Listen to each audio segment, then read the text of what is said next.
This is 7 National News, and in our top story, the UAE Vice President, Prime Minister and ruler of Dubai, His Highness Sheikh Mohammed bin Rashid Al Maktoum, attended the 22nd edition of the Dubai World Cup at the Meydan Racecourse on Saturday.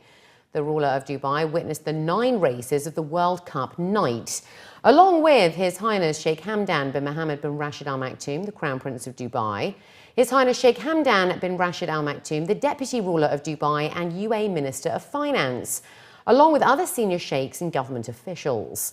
The Crown Prince of Dubai and the UAE Minister of Finance welcomed and presented the World Cup trophy to the winning team, Judd Monty Farming's owner, Prince Khalid bin Abdullah Al Saud, thanks to a stunning run by Arrogate. Trained by Bob Gaffert, the current world's best racehorse of the dirt track, cemented his reputation as a potential greatest of all time. After a poor start by missing the break in the beginning 400 metres, Arrogate remained 10 lengths away from the leaders at halfway around the turn. Thanks to the late surge and long strides towards the final 400-metre mark, Arrogate galloped to lead position to earn his jockey Mike Smith and the team a memorable win in the world's richest horse race. The World Cup winning horse has now become the first horse to take his earnings to over $17 million US.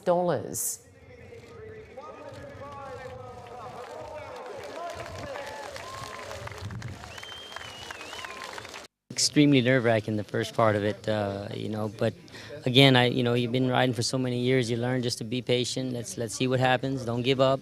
Just give him some time. Let him gather himself up. Let him find himself, and once he found himself, then I started asking him, and when I did, boy, he really responded. So I felt at that point, he's going to run. He's going to run big, and he has a big shot. I didn't necessarily know I was going to have to, that he could win from back there like that, but then in about the 3/8 pole, I knew that I was loaded. I mean, I still hadn't really asked him yet, and he was catching them very easy.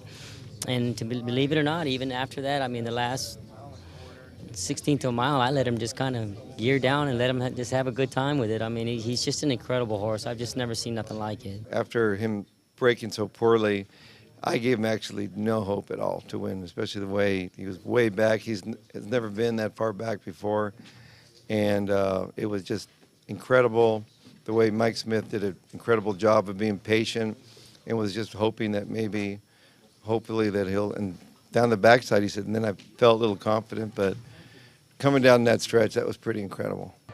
Despite the wet weather conditions, thousands flocked over to enjoy the most elite set of horses battle it out on the racetracks of the Meydan Racecourse. For many, it was a unique experience in conditions similar to that of Ascot and Cheltenham, while for others, it was a social fixture that cannot be missed.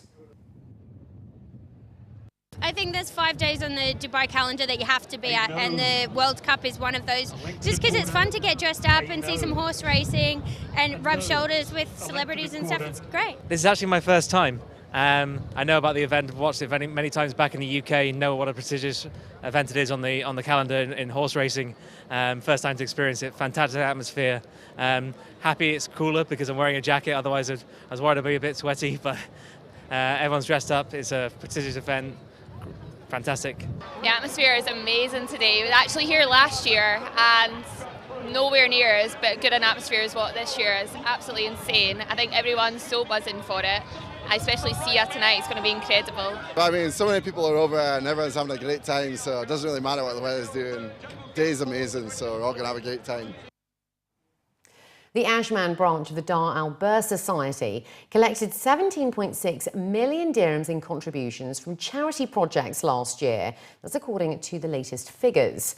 Abdullah Ali bin Zayed Al Falasi, the executive director of the Dar Al Ber, was quoted saying that the figure is up from 16.27 million dirhams in 2015, and hopefully this will be the case again this year. Official records also show that the Ajman branch sponsored 271 new orphans, including 7 in the UAE and 246 abroad. The collections were distributed with 8.3 million dirhams dedicated to building new mosques, 2.3 million for digging water wells, nearly 746,800 dirhams for endowments, 320,303 dirhams for poor productive families, 2 million dirhams for sponsoring orphans, and 2.2 million for zakat. Khalid Abdul Wahab Al-Khaja, the director of the Ajman branch, stated that they covered an array of charity projects while also supporting nearly 2,868 poor and low-income families last year. The Dubai Executive Council has announced that it will host the 5th edition of the Dubai Government Achievements Exhibition from the 2nd to the 4th of April this year at the Dubai World Trade Center. At a press conference this morning, His Excellency Abdullah Al Shaibani, the Director General of the Dubai Executive Council, along with the Director General of Dubai Customs and other senior leaders of other government entities, revealed the details of this year's exhibition. Panelists announced that the event will be based on the theme Happiness, Smart Transformation and Achievements, where Dubai's government institutions will be sharing their success stories and future initiatives in order to improve government services. Organisers revealed that over 15,000 visitors are expected to attend the exhibition, featuring over 60 exhibitors from 20 countries. It was also announced that the event will have a new platform called Ask Gov Leaders, providing the public a platform to directly address the leaders of government entities. Furthermore, the DIGAE event will feature a conference where international speakers are expected to lead discussions on best practices related to austerity policies, stimulus economic packages, as well as developing a technological infrastructure. Commenting on the programme, the panellists added that the main message of the event will be to work hard, lead smart, and achieve excellence. It's a platform for us to learn from the other governments in the world and for them to learn from us. Learning from best practices is something known in the government, and it's an opportunity for us as government employees to see, to watch, to learn, and to implement good things when we return to our government entities. We hope this exhibition will be the exhibition of international other governments to exhibit their achievements, their projects, their vision, their mission, their values in United Arab Emirates in Dubai. The Dubai Road and Transport Authority has announced that it will temporarily extend its metro timings on Wednesday in order to cater to Gitex Shopper. In a series of tweets, the RTA revealed that the green and red lines will run for an additional hour to help with the rush of visitors to the hugely popular consumer electronics event. Operational hours will be on the 29th of March, will be from 5:30 a.m. to 1 a.m. And on the 1st of April, the last day of the event, metro timings will also be extended for 1 hour. Free midday parking in Sharjah will come to an end on the 1st of April. That's according to officials from the Sharjah municipality. According to reports, when the new rule comes into force, motorists using paid parking areas will pay corresponding fees from 8 a.m. until 10 p.m., except on Fridays and public holidays. The move comes off the back of a decision that was made last November by the council and looks to prevent motorists from occupying parking spaces for the whole day, which can restrict the flow of shoppers and visitors in busy areas. Officials added that more open parking spaces will be available to shoppers, especially around vital and commercial zones.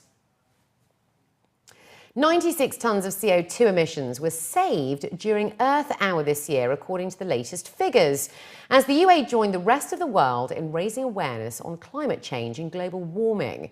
Earth Hour is organised by the World Wildlife Fund and encourages people and organisations around the world to switch off unnecessary lights and appliances in order to help make a difference. This year, Dubai's landmarks, including the Burj Khalifa and the Burj Al Arab, went dark from 8:30 p.m. to 9:30 p.m. under the theme Highlight Climate Action.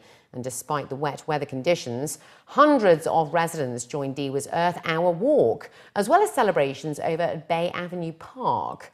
Layla Mustafa Abdul Latif, the Deputy Director General at the Emirates Wildlife Society, stated on the occasion that over the last 10 years, Earth Hour has gone from strength to strength, both globally and locally, and with an increased spotlight on climate change over the last 2 years here in the UAE, they hope to see more people take action. She noted that this year the UAE saved 244 megawatt hours of electricity and 96 tons of CO2 emissions, and has saved a massive amount of energy over 9 Earth hours to date, amounting to 1.181 gigawatt hours of electricity and 1,054 tons of carbon dioxide emissions. And finally, looking to other news now, Fashion Forward Dubai held its 9th season over at D3, with a showcase of more than 30 ready-to-wear couture and accessory designers. To date, Fashion Forward has matured into a credible fashion platform, as well as receiving the endorsement of the Dubai Design and Fashion Council. Season 9 introduced the most diverse portfolio of brands yet, from couture to pret-a-porter. Designers presented See Now, Buy Now collections and showcased 13 new labels. Back in the spotlight, the finale show was Amato by Fern Wan, known for his ability to craft extravagant and artistic designs. His Flowers of War showcase was a dramatic fusion of film, fashion and performance art. The impressive couture creations featured tulle, lace and crystals, with oriental details, juxtaposed by a film of war footage. Debut presentations included contemporary women's wear label Anaya, displaying ingenious cuts and fabric manipulations. Lebanese designer Lama Jouni, who recently showcased at London Fashion Week as a part of the EPIC initiative, returned with a collection inspired by cultural references from Lebanese history. In addition, Bedouin featured relaxed silhouettes, matching separates, and a brand philosophy of style without borders.